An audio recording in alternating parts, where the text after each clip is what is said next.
Rebonjour Alform, le moment est venu de vous présenter Azure Site Recovery. Effectivement, depuis le début, on traite cette notion, donc que ce soit Azure Site Recovery ou en acronyme ASR. Le but de cette vidéo est de vous présenter donc les apports que peut avoir donc au quotidien Azure Site Recovery. Alors tout simplement déjà, il faut savoir que Azure Site Recovery est ici pour vous accompagner dans votre stratégie BCDR, où notamment beaucoup d'entreprises donc investissent beaucoup d'argent sur cette partie-là parce que c'est une partie qui est très importante. Donc BCDR pour Business Continuity and Disaster Recovery, c'est une stratégie qui va vous permettre donc d'avoir du plan de reprise d'activité et du business continuity donc au sein de votre production informatique. Enfin du moins de vos productions qui vous permettent donc d'avoir donc des workloads donc en production, etc. Il faut savoir que ASR, Azure Site Recovery, propose deux services qui sont donc maintenant convergés. Il propose la partie Site Recovery Service, c'est-à-dire la partie réplication de machines virtuelles, à savoir la partie donc PRA, et également la partie Backup Service que j'avais présenté lors de la formation Azure Virtual Machine, qui permet donc de backuper des machines virtuelles et également des machines on-prem directement sur Azure. Donc il faut savoir, donc voilà, ça il faut bien le retenir, Azure Site Recovery dispose de deux services, donc le Site Recovery Service et le Backup Service. Donc là un petit peu, on peut voir le cheminement, donc là Hyper-V Server ou VMware Server comme vous voulez, on a donc la partie source destination et donc vous avez la partie au niveau du data center qui peuvent être prises en compte, la partie Site Recovery et la partie Backup. Donc on va pouvoir répliquer des machines virtuelles et on va pouvoir également sauvegarder des machines virtuelles. Bien entendu, rappelez-vous, on sera aussi capable de faire de la réplication au niveau d'Azure directement interrégion et du backup au niveau des Azure machines virtuelles également. Donc en termes de scénario de réplication, je vais commencer par le premier qui est ici la réplication de machines virtuelles sur Azure, c'est-à-dire que nous avons une région, par exemple Ouest Europe, et nous avons envie de répliquer la machine virtuelle de Ouest Europe vers une région en Asie, par exemple. Pourquoi on fait ça? C'est pour justement avoir un PRA géolocalisé au niveau d'Azure, c'est-à-dire que si la région Ouest Europe, par exemple, un tremblement de terre, il n'y a plus de data center en Europe, ma machine virtuelle pourra donc être reconstruite directement au niveau de la région Asie, et donc je pourrais continuer, donc là on est sur le business continuity et le disaster recovery, je pourrais donc reprendre mon activité avec mon plan de reprise d'activité directement sur la machine virtuelle qui est hébergée dans une autre région. Donc là voilà, comme vous pouvez le voir ici, on est capable, bien entendu, de répliquer d'une région A vers une autre région. Il faut savoir qu'il y a dans ce service, il y a des régions qui ne sont pas encore supportées au niveau de la réplication, que je vais vous montrer tout de suite au niveau du lien, donc qui est ici. Voilà, comme vous pouvez le voir ici, donc au niveau des réplications de machines virtuelles, là vous pouvez le voir, en fait, vous avez les régions en fait qui sont prises en compte par cette fonctionnalité, c'est-à-dire donc la réplication de machines virtuelles au sein d'un tenant Azure, d'une région à une autre, qui sont ici. Alors bien entendu, après, vous avez aussi plusieurs scénarios et plusieurs choses qu'on va parcourir ensemble. Donc ici, donc au niveau de ce lien ici, vous avez la méthode de déploiement. Donc vous avez l'Azure Portal qui est supporté, le PowerShell avec le module Azure PowerShell. Le CLI n'est pas encore supporté. Donc ici, en termes de ressources, vous avez la possibilité, bien entendu, donc de migrer vos machines virtuelles d'une région à une autre sur la même souscription Azure, comme vous pouvez le voir. Donc vous avez ici la partie région support. Donc après, vous pouvez parcourir ça tranquillement chez vous afin que vous puissiez voir qu'est-ce qui est supporté ou pas. Alors le problème du cloud, c'est que ça évolue tout le temps, et malheureusement, ce que je suis en train de vous dire là, peut-être que dans 2 semaines vous revenez, et puis en fait ce sera soit plus supporté, soit ils auront rajouté une nouvelle région. Donc c'est pour ça que je vous ai mis le lien. Donc c'est un lien Microsoft directement que vous allez pouvoir parcourir de temps en temps. Au niveau stockage ici, vous avez la possibilité de voir ce qui est supporté ou pas.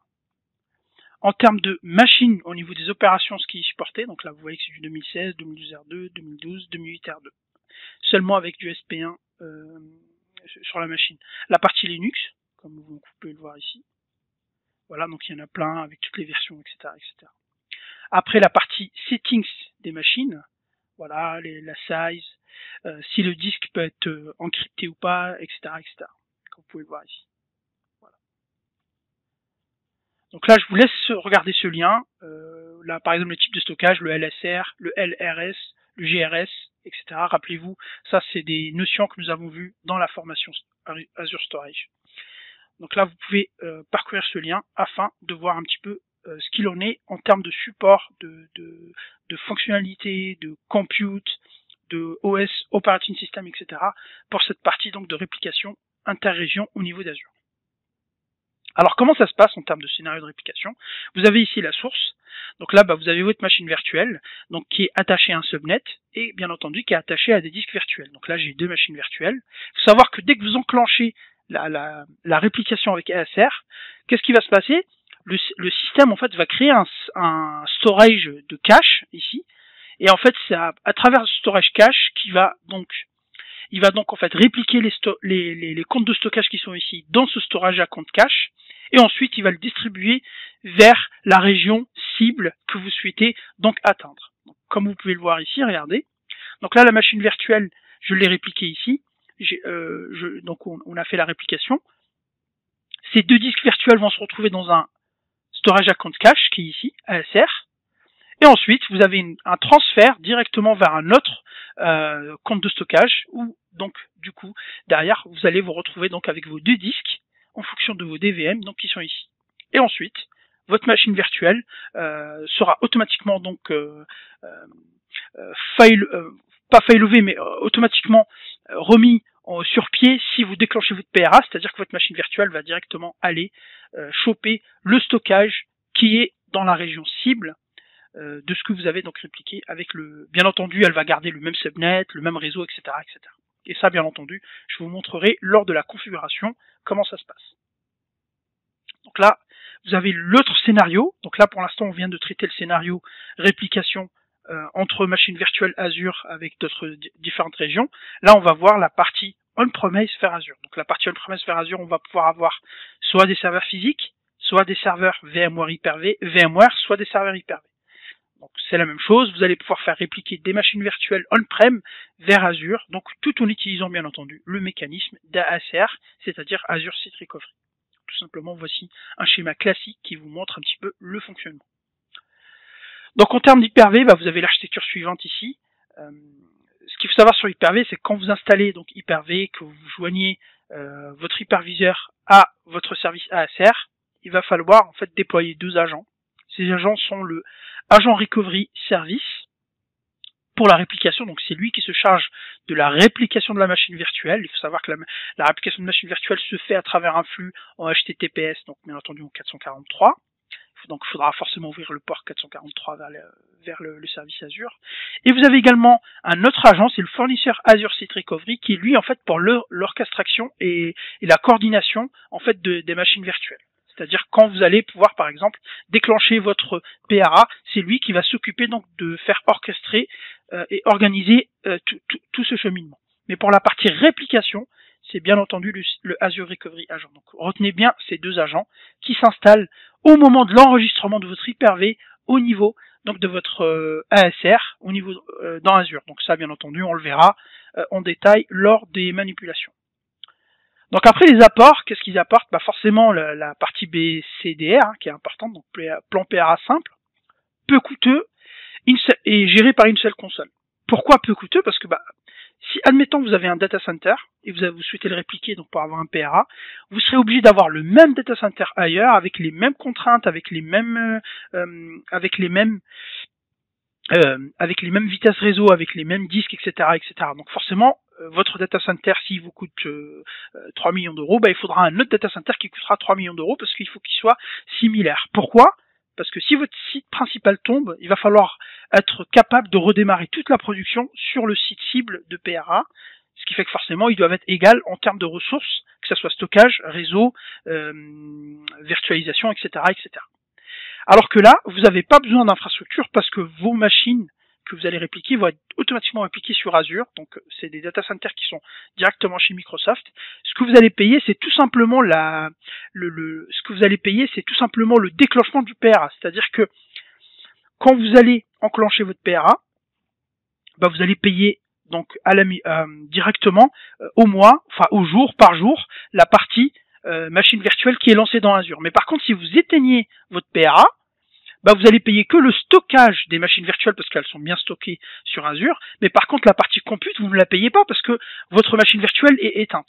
C'est ça qui est intéressant, c'est que vous allez payer que si votre PRA est déclenché. Donc forcément, en termes d'économie, ça peut forcément avoir donc des avantages au niveau donc coût par rapport à un PRA traditionnel. Et ensuite, vous allez pouvoir gérer votre PRA depuis une seule console, forcément depuis Azure, donc avec la console Azure Site Recovery. En termes de réplication, comme je vous l'ai dit, vous avez la partie PRA pour Azure.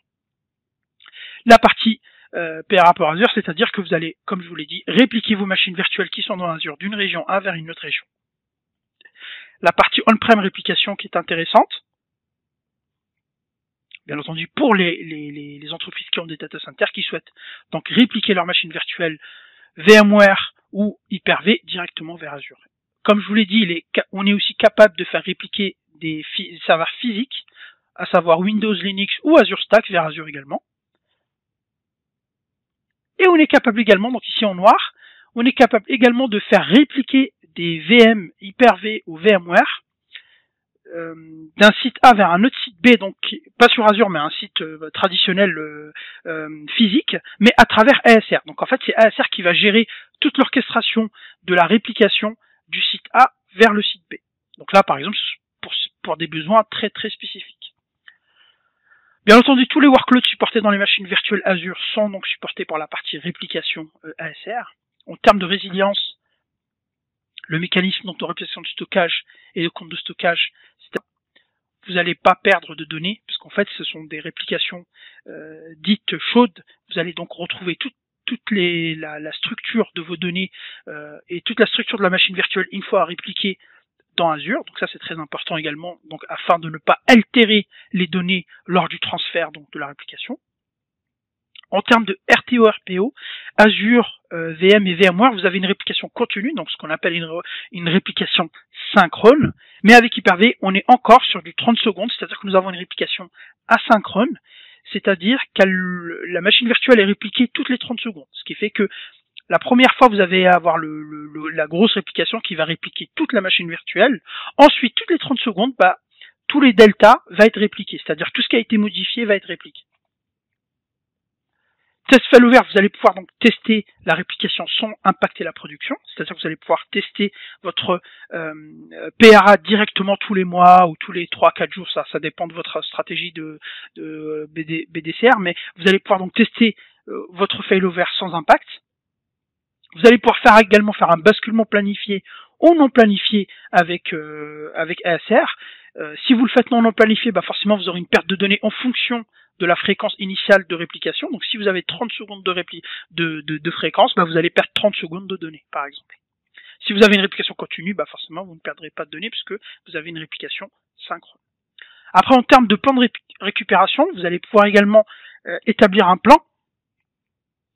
C'est-à-dire que vous allez pouvoir faire un plan PRA, comment donc faire par exemple démarrer des machines virtuelles en ordre prioritaire, faire démarrer des machines virtuelles en ordre par exemple secondaire, etc. Ce qui fait que derrière vous allez pouvoir redémarrer votre production avec les bons workloads et surtout dans le bon ordre. Par exemple, vous allez d'abord démarrer votre base de données, ensuite vous allez démarrer l'applicatif, etc., etc. Ça, vous allez pouvoir donc le faire avec ASR. Bien entendu, on sera capable de faire donc de l'automatisation avec du script PowerShell pour ASR. Et la partie network, donc la gestion est très simplifiée dans Azure, donc que ce soit pour les machines virtuelles ou les applications, vous allez pouvoir vous y retrouver et faire votre PRA de manière très simple.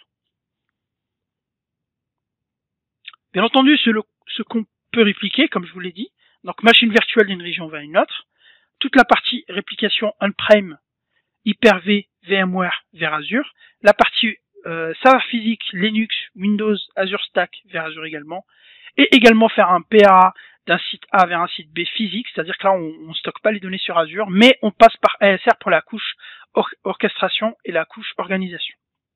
En termes de région, voici un lien qui vous permet de vous donner toutes les régions où ASR est disponible. Donc là on va aller dessus, comme ceci. Hop. Et donc là en fait on va taper Azure Site Recovery. Donc là, on a toutes les régions donc sélectionnées. Hein. Et donc là, on peut voir un petit peu Azure Site Recovery, sur quelle région il est disponible. Bah, par exemple, on peut voir que sur la Germanie non régionale, par exemple, il n'est pas encore dispo. US gouvernemental non plus, etc. Donc là, si vous voyez le petit carré ici, ça veut dire que c'est en GA, donc ça veut dire que c'est en General Available. Donc là, vous voyez qu'il est disponible pratiquement partout, mis à part par exemple l'Inde ici et la partie gouvernementale USA et germanique, comme vous pouvez le voir ici. Voilà, donc ça c'est un site qui est très intéressant, qui vous permet donc de voir un petit peu voilà la présence d'ASR au niveau donc des régions Azure. Comme je vous l'ai dit encore une fois, je vous donne ce lien, pourquoi? Parce que comme je vous l'ai dit, ça change tout le temps. Il se peut que dans 2 semaines ou dans 3 semaines, vous reveniez et vous n'ayez pas les mêmes régions, ou vous avez peut-être d'autres régions qui seront rajoutées. Donc forcément, l'information ne sera pas à jour. C'est pour ça que je vous conseille de consulter régulièrement donc ce type de lien. Voilà, donc je vous ai mis également pour la partie operating system qui sont prises en charge. Donc là, je vous ai mis ici, vous allez pouvoir regarder également. Au niveau réseau, donc ASR et réseau, comment ils fonctionnent, parce que comme je vous l'ai dit, la partie réplication, vous allez pouvoir la répliquer, vous allez pouvoir répliquer des machines virtuelles on-prem vers Azure à travers le réseau. Donc bien entendu, le flux est chiffré et directement en 443, en HTTPS. Vous allez avoir naturellement de la compression, donc au niveau des agents, que ce soit Hyper-V ou VMware, vous avez déjà de la compression process server qui va permettre de compresser les flux afin d'accélérer la réplication vers Azure. Vous avez également la partie ExpressRoute. Donc si vous avez de l'ExpressRoute, vous savez savoir que vous êtes capable d'y aller jusqu'à 10 gigabits en termes de bande passante. Donc là, on est plutôt pas mal. Ensuite, si vous n'avez pas d'ExpressRoute et que vous avez une ligne un petit peu plus, on va dire, pas très performante, vous avez la possibilité de placer des One Optimizers, comme la Rolls, c'est Riverbird par exemple, c'est une technologie qui est très très connue sur le marché, qui va permettre donc d'optimiser le trafic One directement vers Azure. Donc forcément, vous allez gagner vous allez gagner en rapidité lors des réplications. Donc là aussi, donc un schéma pour la partie Azure Compute, vous allez pouvoir donc mettre en place votre ExpressRoute directement. Comment ça s'explique? C'est une ligne en fait qui est directement connectée au data center de Microsoft. Au terme de Riverbed, voici ici donc en fait ça c'est un document de Microsoft. Voici les sources que vous allez pouvoir, voici ici la data de réduction que vous allez pouvoir avoir. Donc en termes donc d'optimisation One, donc qui est très très très intéressant. Ensuite, ASR supporte donc la partie classique ou Azure ARM, comme je vous l'ai expliqué. En termes de stockage, il est capable de prendre le stockage standard premium. Il est capable également de prendre des disques mais qui sont encryptés uniquement avec la technologie Azure. En termes Linux distribution, il prend toute la partie Red Hat, Entreprise Linux, CentOS, Oracle Entreprise et SUSE Entreprise, etc. Vous avez la possibilité également de lancer ce qu'on appelle un deployment planning. Ce déploiement, en fait, il va tout simplement vous faire l'estimation de votre bande passante, donc au niveau on-prem. Il va également identifier tous les types de stockage que vous aurez besoin une fois aller sur Azure, est-ce que vous avez besoin du standard ou du premium. Il va également vous faire une estimation de coût et du nombre de comptes de stockage que vous aurez besoin sur Azure. Il va également faire une estimatif des designs des disques au niveau IOPS et au niveau de la taille des machines virtuelles et au niveau, c'est-à-dire est-ce que vous allez prendre la série A, la série B, etc. Et tout ça, ça va vous permettre d'avoir un planning pour pouvoir ensuite donc migrer votre PRA vers Azure de manière plus tranquille. Donc là, en termes de déploiement, voilà, je vous ai mis un petit peu quelques liens. Là, par exemple, vous avez la naming convention qui est très importante. Vous avez la partie SQL, la partie storage, scalability, etc. Donc voilà, je vous ai mis quelques liens. Vous allez pouvoir donc les checker et regarder un petit peu quels sont les points d'intention à prendre en compte avant, bien entendu, de mettre en place un PRA vers Azure avec Azure Site Recovery. Donc voici les régions. Donc là, dans une carte un petit peu plutôt sympathique qui sont représentées, voici les régions dont ASR est supporté. Voici les certifications également qui sont proposées par Microsoft. Donc là, voici le lien pour pouvoir les consulter. Donc là, ça, n'hésitez pas à le présenter à vos clients s'ils demandent bien entendu la partie certification en termes de stockage de données, etc., etc. Donc là, vous avez la possibilité de présenter ceci. Donc je vous ai mis le lien de Microsoft officiel. Voilà, donc j'espère que cette vidéo vous a plu en guise d'introduction à ASR et je vous dis à très bientôt pour la suite. Merci.